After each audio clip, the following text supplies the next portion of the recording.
Dans le psaume 86 et au verset 12, le psalmiste dira « Je te louerai de tout mon cœur, Seigneur, mon Dieu, et je glorifierai ton nom à perpétuité. » Alors, dans les pas de notre Maître et Seigneur, du Christ Jésus, le Seigneur Dieu nous appelle à le glorifier sur cette terre. Le Seigneur Dieu nous appelle à sanctifier son nom, à reconnaître la grandeur et la sainteté de son nom, à lui rendre grâce, à l'obéir de cœur et à le bénir dans toutes nos voies.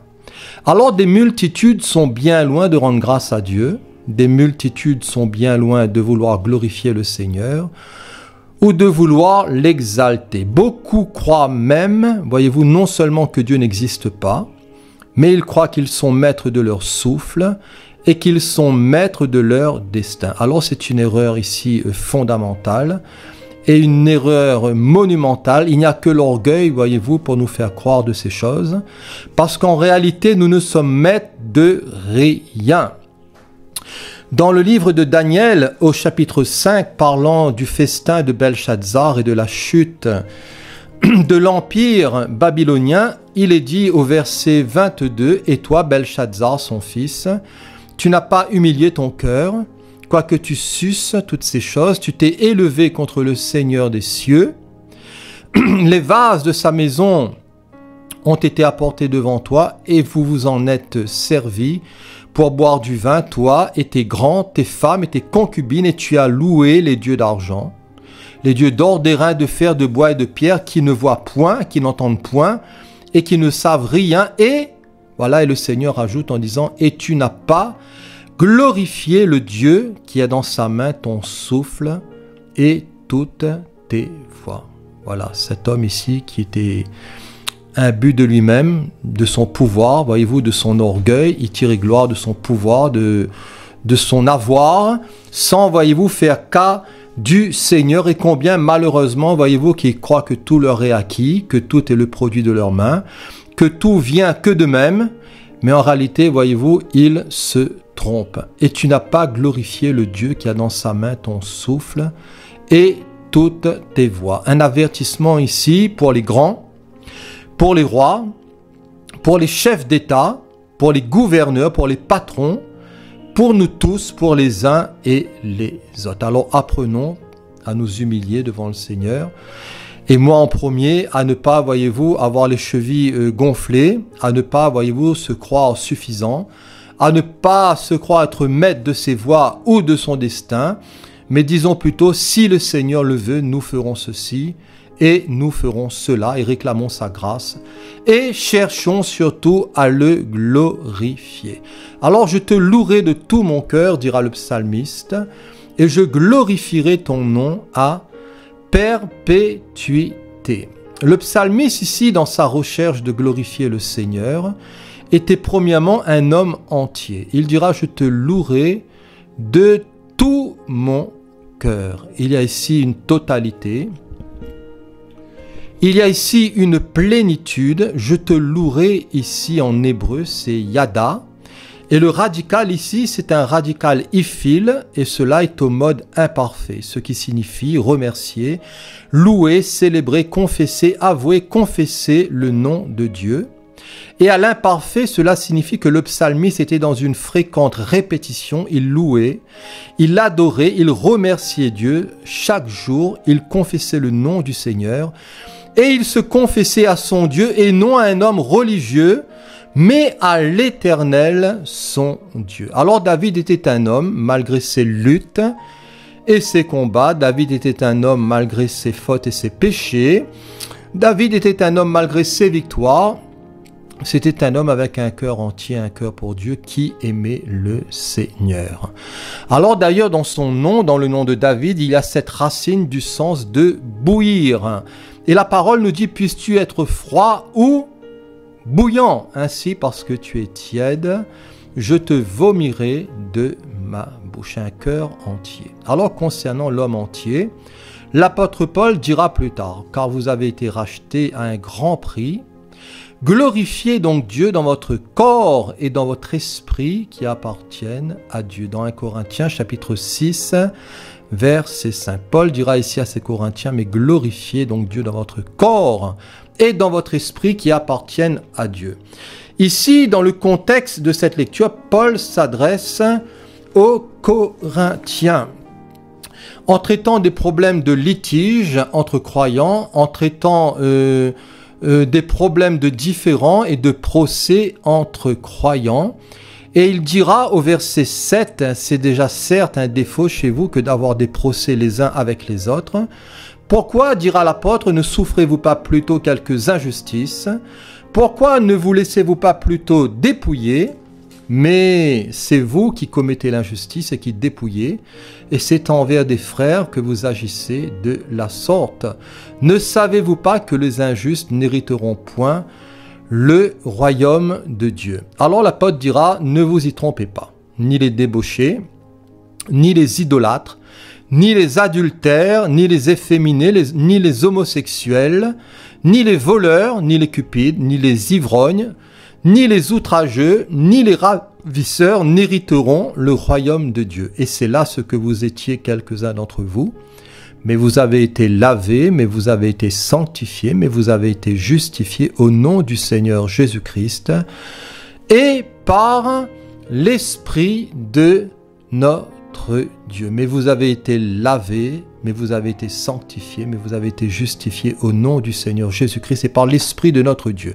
Paul ici nous parle de purification, de justification, de régénération. Le socle ici, la base d'un cœur pur. Et dans la conversion, vous savez, il y a un avant et il y a un après. En devenant la propriété divine, la propriété du Seigneur, en devenant son temple, en devenant sa maison spirituelle. Ne savez-vous pas que vous êtes le temple du Saint-Esprit, dira l'apôtre. Alors ne savez-vous pas, voilà, ne savez-vous pas que votre corps est aussi le temple du Saint-Esprit? Peut-être que certains Corinthiens faisaient fi de cela, peut-être qu'ils avaient une mémoire courte, peut-être même qu'ils avaient oublié tout cela, voyez-vous, peut-être un peu comme nous des fois. Voyez-vous, nous avons des fois tendance à pouvoir oublier certaines choses du Seigneur, certaines promesses du Seigneur, certains avertissements du Seigneur.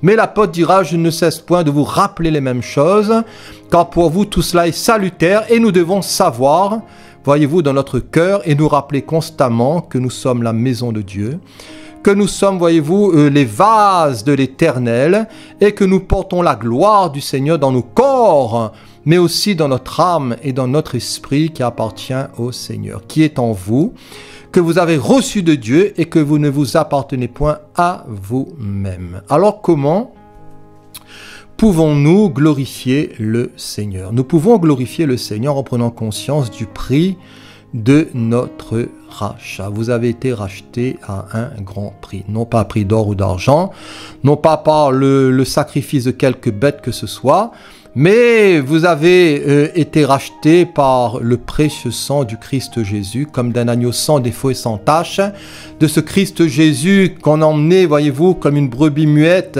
à la boucherie. Voyez-vous, il n'a pas ouvert la bouche, mais il a été là et il est parti jusqu'au bout et le Seigneur a triomphé, voyez-vous, à la croix. Il a dépouillé les dominations, les autorités, les puissances des ténèbres. Il a vaincu la mort, il a vaincu nos péchés, il a vaincu nos maladies. Et le Seigneur, voyez-vous, nous a fait grâce de tous nos péchés. Et en lui, nous avons une pleine bénédiction, un plein rachat. En tout cas, pour tous ceux qui croient, parce que tous ne croient pas. Pour tous ceux, voyez-vous, qui se repentent sincèrement de leur état de péché et de pécheur, de tous ceux et de toutes celles qui font demi-tour en disant « j'en ai assez de vivre dans cet état de péché, j'en ai assez de vivre dans ces passions infâmes, j'en ai assez de me souiller dans mes vices, j'en ai assez de la débauche, j'en ai assez de l'impiété, j'en ai assez de l'adultère, j'en ai assez de l'homosexualité, je veux mettre un terme à mes vices, je veux mettre un terme à mes péchés, à toute ma manière de vivre, et je veux me confier dans mon Christ Jésus, dans celui qui est mort et ressuscité pour moi. Alors comment pouvons-nous glorifier le Seigneur?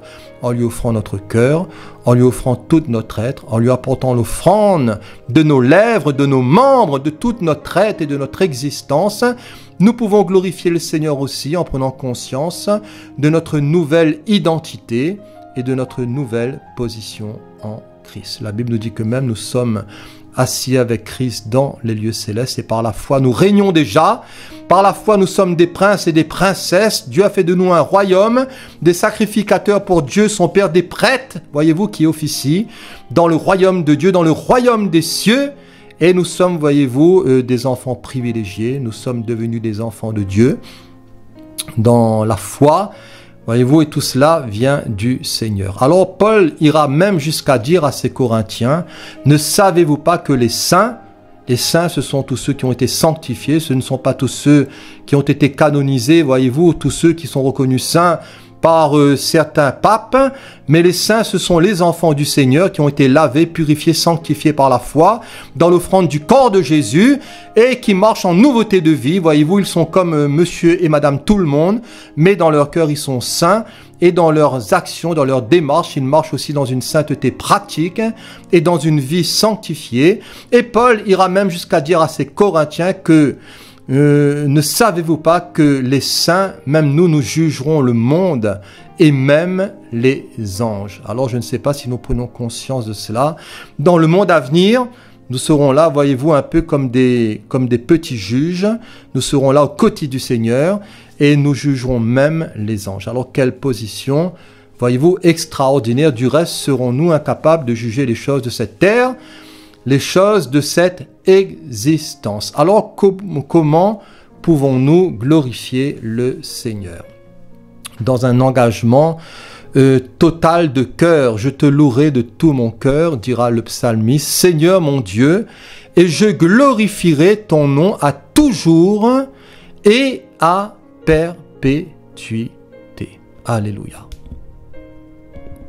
David, dans sa recherche de glorifier le Seigneur, était non seulement un homme entier, mais David, deuxièmement, était un homme aussi qui avait une vie de foi et de piété. Et toujours dans ce psaume 86, il dira au verset 1 et 2, « Éternel, prête l'oreille, exauce-moi, car je suis malheureux et indigent, garde mon âme, car je suis pieux, mon Dieu, sauve ton serviteur qui se confie en toi. Garde mon âme, car je suis pieux, mon Dieu, sauve ton serviteur qui se confie en toi. » Alors garde mon âme, car je suis pieux. La version Semeur dira, viens protéger ma vie, car je suis attaché à toi. La version Second 21 dira, garde mon âme, car je suis fidèle. La version Martin, garde mon âme, car je suis un de tes bien-aimés. La version Darby, garde mon âme, car je suis un de tes saints, déjà dans l'Ancien Testament. La version Osterval, garde mon âme, car je suis de ceux qui t'aiment. Garde mon âme, Seigneur, car je suis de ceux qui t'aiment. Le Seigneur connaît la température de nos cœurs concernant l'amour. Il est dit dans le psaume 30 et au verset 4, « Chantez à l'Éternel, vous qui l'aimez. Célébrez par vos louanges sa sainteté. » Je ne sais pas, cher ami, si vous aimez chanter à l'Éternel, à la gloire de son nom, mais moi, personnellement, voyez-vous, j'aime chanter chaque jour à mon Dieu. J'aime le louer, le glorifier, l'adorer, le sanctifier, le bénir, célébrer par vos louanges sa sainteté. Dans le psaume 31, verset 23, « Aimez l'Éternel, vous qui avez de la piété. L'Éternel garde ses fidèles et il punit sévèrement les orgueilleux. » Concernant l'amour, il est dit aussi dans le psaume 97, verset 10, « Vous qui aimez l'Éternel, haïssez le mal. Il garde les âmes de ses fidèles et il les délivre de la main des méchants. » Le psaume 116, verset 15, « Elle a du prix aux yeux de l'Éternel, la mort de ceux qui l'aiment. » Voyez-vous, face à la mort, nous sommes gagnants dans notre amour pour le Seigneur. L'apôtre dira que sans amour, je ne suis rien. David aimait le Seigneur. Et David avait foi en son Seigneur. « Garde mon âme, car je suis pieux. Mon Dieu, sauve ton serviteur qui se confie en toi. » Qui se confie en hébreu est aussi traduit entre autres par confiance, se confier, se reposer, s'appuyer, placer, calme, sûreté, assurance et se fier. Alors dans 2 Rois, chapitre 18 et chapitre 19, vous comprenez bien que nous ne pourrons pas lire ces 2 chapitres qui sont grands, mais qui nous parlent d'Ézéchias, voyez-vous, de ce roi qui a brillé dans des temps de ténèbres. Et la Bible nous dit qu'il avait 25 ans lorsqu'il devint roi. Il régna 29 ans à Jérusalem. Sa mère s'appelait Abi, fille de Zacharie. Il fit ce qui est droit aux yeux de l'Éternel, entièrement comme avait fait David, son père. David était un modèle. Alors Ézéchias fit disparaître les hauts lieux, il brisa les statues, il abattit les idoles, il mit en pièces le serpent d'airain que Moïse avait fait, car les enfants d'Israël avaient jusqu'alors brûlé des parfums devant lui, on l'appelait Meshutam. Ézéchias mit sa confiance en l'Éternel, le Dieu d'Israël. Comme c'est beau! Ézéchias, il mit sa confiance en l'Éternel. Le Dieu d'Israël, et parmi tous les rois de Juda qui vinrent après lui, ou qui le précédèrent, il n'y en a point eu de semblable à lui. Il fut attaché à l'Éternel, et il ne se détourna point de lui. Il observa les commandements que l'Éternel avait prescrits à Moïse. Et l'Éternel fut avec Ézéchias, qui réussit dans toutes ses entreprises. Voilà, il se révolta même contre le roi d'Assyrie et ne lui fit plus assujetti. Il battit les Philistins jusqu'à Gaza, il ravagea leur territoire depuis les tours des gardes jusqu'aux villes fortes. Alors quand nous lisons ce chapitre 18 et 19, nous allons voir qu'Ézéchias aura aussi à lutter face à l'envahissement, le royaume de Juda qui sera envahi par Sanchérib, roi d'Assyrie, et Jérusalem sera assiégée, et au chapitre 19, Jérusalem sera sauvée. Et l'armée de Sanchérib sera détruite. Mais il y a eu là, voyez-vous, un défi face à ce Sanchérib, face au roi d'Assyrie. Et Ézéchias a dû prier. Ézéchias a dû chercher l'aide du prophète du Seigneur. Et la parole nous dit au verset 19 de ce chapitre 18 de 2 Rois, Rabshaké leur dit, mais dites à Ézéchias, ainsi parle le grand roi, le roi d'Assyrie, quelle est cette confiance sur laquelle tu t'appuies? Au verset 20, en qui donc as-tu placé ta confiance pour t'être révolté contre moi? Au verset 30, qu'Ézéchias ne vous amène point à vous confier en l'Éternel. Voilà ce que nous dit toujours l'ennemi de nos âmes. Ne vous confiez pas dans le Seigneur, parce que l'ennemi sait que la victoire est dans la foi. L'ennemi sait que par la foi, nous triomphons de tous nos ennemis. Comme dira David dans le psaume 27 au verset 3, « Si une armée se campait contre moi, mon cœur n'aurait aucune crainte. Si une guerre s'est levée contre moi, je serai malgré cela plein de confiance. » Alléluia. Si une armée, si une guerre s'est levée contre moi, je serai malgré cela plein de confiance. Cher ami, peut-être que toi-même, tu es quelque peu agité, troublé dans ton âme, toi qui aimes le Seigneur, parce que tu as à faire face à plusieurs fronts, au front de la maladie, au front des attaques peut-être dans ta famille, dans ton travail, avec peut-être une forme de tentation, une forme de péché qui veut t'assaillir, mais confiance dans le Seigneur. Et quand nous lisons ce livre des rois, plus particulièrement 2 Rois 18 et 19, nous voyons que le Seigneur a opéré, voyez-vous, une grande victoire. Et le Seigneur, voyez-vous, est venu secourir son serviteur en le délivrant de l'armée de Sanchérib. Et il y a eu, voyez-vous, une grande défaite dans le camp de l'ennemi. La parole nous dit même au verset 35 de ce chapitre 19, cette nuit-là, l'ange de l'Éternel sortit et frappa dans le camp des Assyriens 185 000 hommes. Et quand on se leva le matin, voici, c'étaient tous des corps morts. Alors ça a été la honte pour Sanchérib, le roi d'Assyrie. Pour son armée, le Seigneur, voyez-vous, a tout mis à plat. Et le Seigneur a manifesté, voyez-vous, sa puissance et sa force. Alors que le Seigneur nous aide à nous confier en lui. Dans le psaume 9, verset 10, il est dit que ceux qui connaissent ton nom se confient en toi. Ceux qui te connaissent. C'est Yada en hébreu et signifie entre autres connaître, apprendre à connaître et aussi savoir par expérience. Et cher ami, il n'y a rien de mieux que les expériences que nous faisons avec le Seigneur.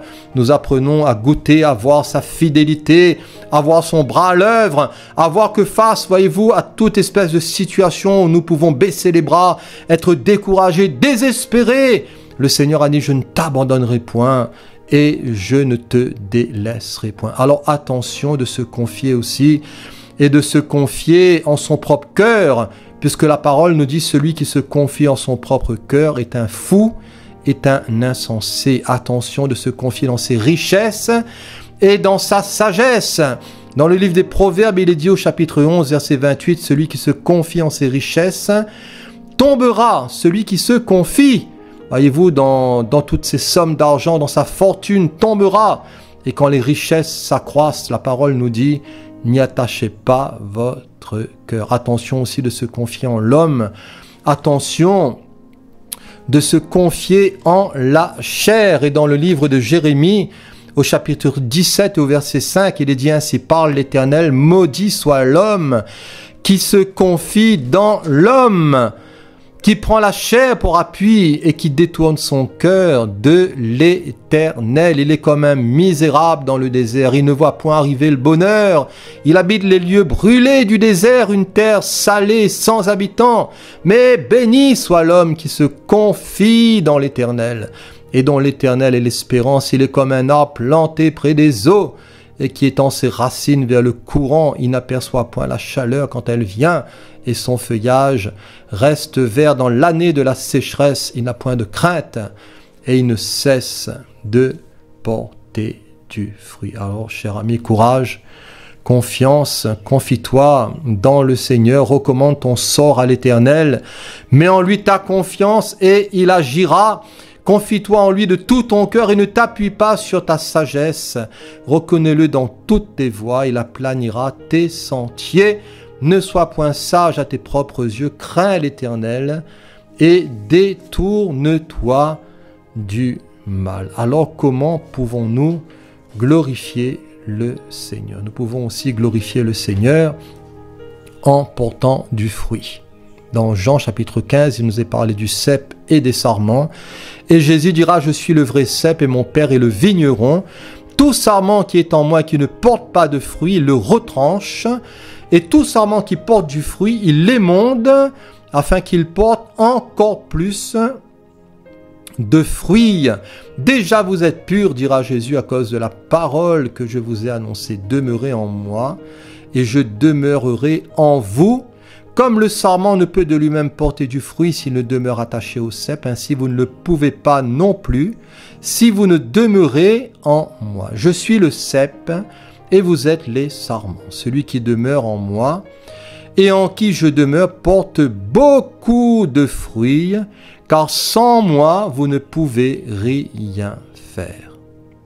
Voilà, c'est clair, si quelqu'un ne demeure pas en moi, il est jeté dehors comme le sarment et il sèche, puis on le ramasse, on le jette au feu et il brûle. Si vous demeurez en moi et que mes paroles demeurent en vous, demandez ce que vous voudrez et cela vous sera accordé. Si vous portez beaucoup de fruits, c'est ainsi que mon Père sera glorifié et que vous serez mes disciples. Alléluia. Merci Seigneur pour ces paroles. Merci Seigneur de ce que tu nous donnes de demeurer en toi, que tes paroles demeurent en nous, que nous puissions porter du fruit à la gloire de notre Père céleste, de notre Dieu. Tu as dit que vous êtes la lumière du monde, le sel de la terre. Et glorifiez donc votre Père afin que les hommes voient vos bonnes œuvres et qu'ils glorifient le Seigneur.